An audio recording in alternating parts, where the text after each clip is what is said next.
Heavy rain pours down on the prairie, flooding the temporary hide shelters. A shelter's roof tears open, exposing the rotten wood framed to the wind. A tribeswoman tries to patch the hole with another hide as rain soaks her. A group of men struggle to keep a shelter frame from collapsing in the storm. Water flows across the floor of a shelter, soaking the animal hides inside. Reth stands outside his tent, his sharp eyes scanning the tribe's damaged shelters. Reth's face wrinkles with worry. He strokes his chin, then grips his spear. Reth turns and decisively calls to Kael, signaling for him to come closer. Kael quickly approaches Reth, nodding to show he is ready to listen. Reth points to the broken shelters, then to the distant forests, suggesting a bigger solution. Kael follows Reth's gesture, then looks back at him and nods in strong agreement. Reth and Kael look toward the horizon with determination as sunlight breaks through the clouds. The rain has stopped. Reth and Kael lead a small group of 6 hunters. The group moves cautiously through tall grass, with Kael scouting ahead for tracks. They stop abruptly as Kael discovers something. He kneels, touching a large track. Reth approaches and kneels beside Kael, both studying the track with intense focus. The area is a vast boneyard, littered with the white remains of mammoths. Reth touches a large pelvis bone, his eyes lighting up with an idea. Another hunter strikes a bone with a stone axe, revealing its solid strength. Kael ties a vine around a giant rib bone, testing its weight to move it. The hunters begin gathering the large bones, imagining how they could be used. Reth leads the group to a nearby forest, carefully inspecting the ancient trees. He touches the rough bark of a tall tree, judging its height and sturdiness. Kael and another hunter test the hardness of a smaller tree with their stone axes. Reth signals to another hunter, pointing out a long, straight log as suitable material. 2 hunters chop at the chosen tree with stone axes, sweat on their brows. The hunters push together, felling the large tree with a tremendous crash. They trim the large branches, keeping only the main trunk and tying it with vines. Back at the boneyard, a hunter pries a large bone from the dry earth. A small group carries a heavy bone, their muscles straining under the weight. Kael tests the strength of a braided vine, pulling it taut with a satisfied look. A hunter uses a stone knife to scrape a bone clean, preparing it for use. Reth observes the gathered materials, a pile of bones and large logs, and nods in approval. Another hunter uses a sharp stone tool to smooth one end of a log. The tribe members gather, curiously discussing how to build with the new materials. A younger hunter gestures, questioning how to combine the wood frames with the bones. Reth steps forward, drawing a design in the dirt, bone foundations This will be with our a new wood home. frame. Kael watches intently, then points to a large bone, suggesting it as a pillar. Reth confirms Kael's idea with a nod, gesturing how the two materials will connect. A few hunters still seem doubtful, but Reth maintains a resolute expression. Reth strikes a log, then a bone, showing the need for a stronger shelter. He opens his arms wide, signaling for the entire group to begin the work. Kael leads a small group of men as they slowly drag a large log. Another group uses vines to haul a giant thigh bone, digging deep furrows. A hunter carries a long rib bone on his shoulder, sweat dripping down his back. A tribeswoman carries a large bundle of vines and dried grass on her back. Tribe members are scattered across the plain, transporting materials back to the camp. A hunter slips on the wet ground, but is quickly helped up by his companions. Kael uses a sturdy branch to pry a log free from a patch of mud. Reth stands at the edge of the construction site, observing and directing the work.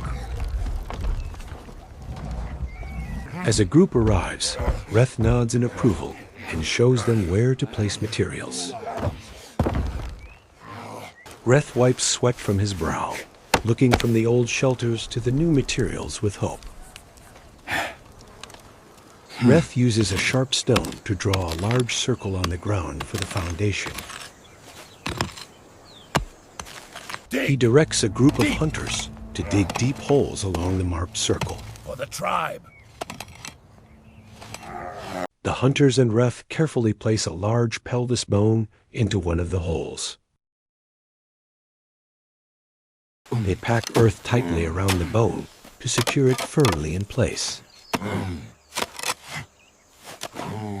Reth guides the placement of other large bones, forming a solid foundation. Kael and his group raise a long wooden post, fitting it into a notch in the bone. Hold steady. They use tightly braided vines to lash the wooden post securely to the bone foundation. The basic structure of bone and wood begins to take shape, rising tall. Another group weaves smaller wooden poles into the main frame, creating a lattice structure. Kael carefully carves the ends of the wooden poles to ensure a precise fit.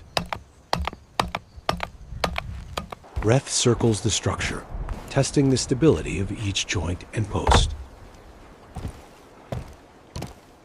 The women of the tribe mix clay, mud, and dry grass in a large pit. They use turtle shells to scoop up the thick mixture of clay and mud. A woman carries a large slab of wet clay over to the structure. A hunter carefully applies thick layers of clay to the frame, filling the gaps. Another woman uses a flat piece of hide to smooth the surface of the clay wall. The walls of the house grow taller as the reddish-brown clay covers the frame.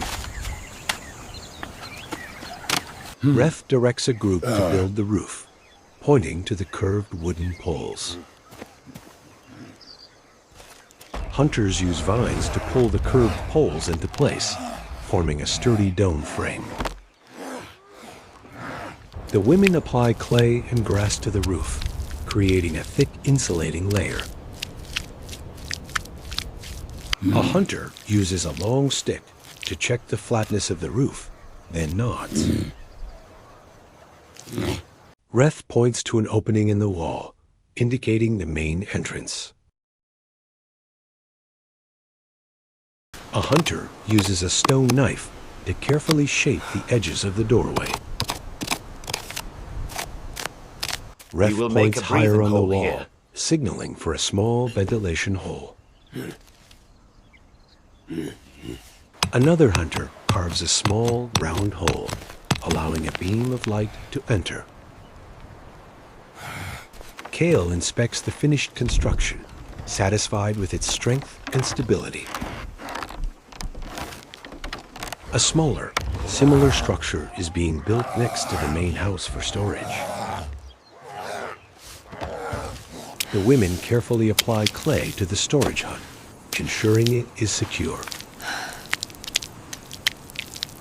A woman meticulously smooths the corners of the storage hut, sealing any gaps.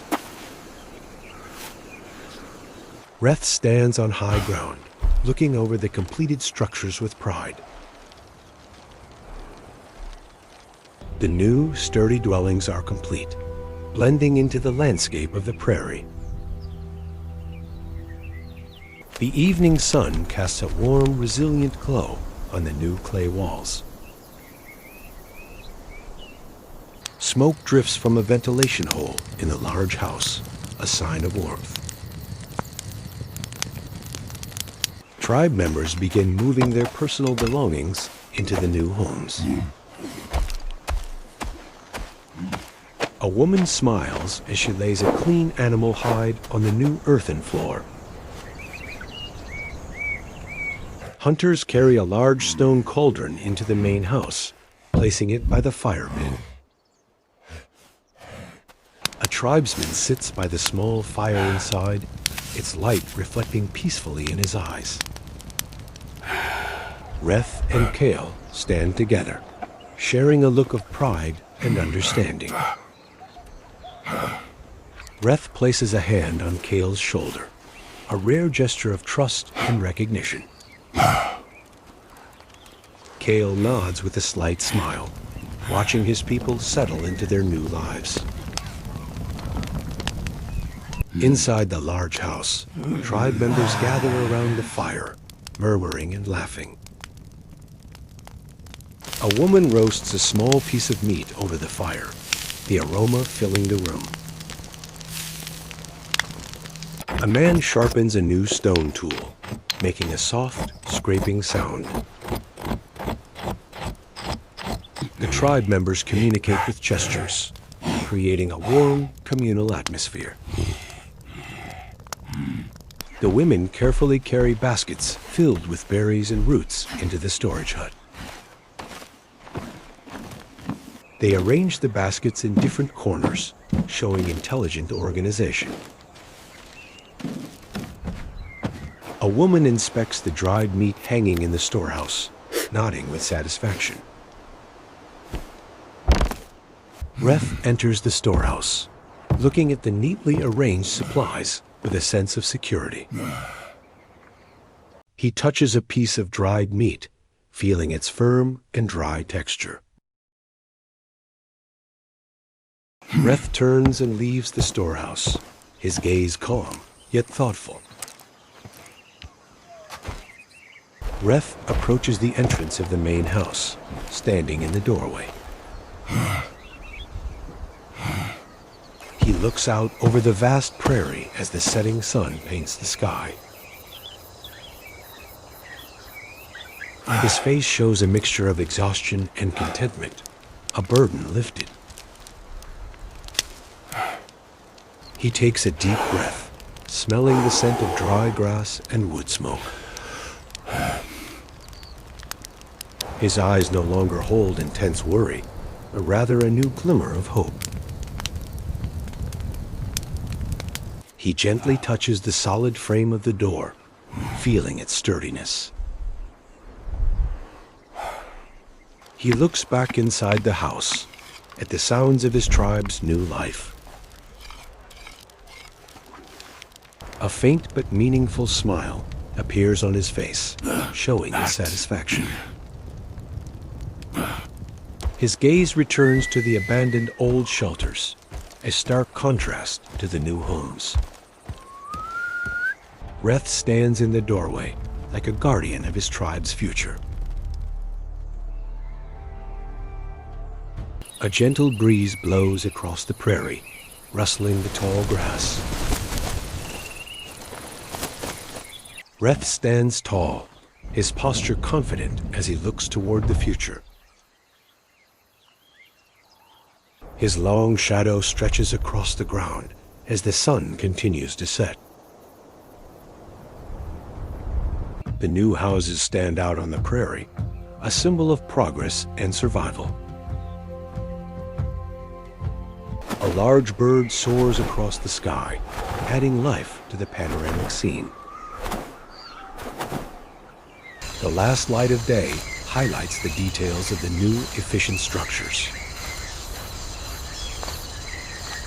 The tribe has built a solid foundation for their life on the prairie. Reth stands silently, his eyes hopeful, as a starry sky begins to appear.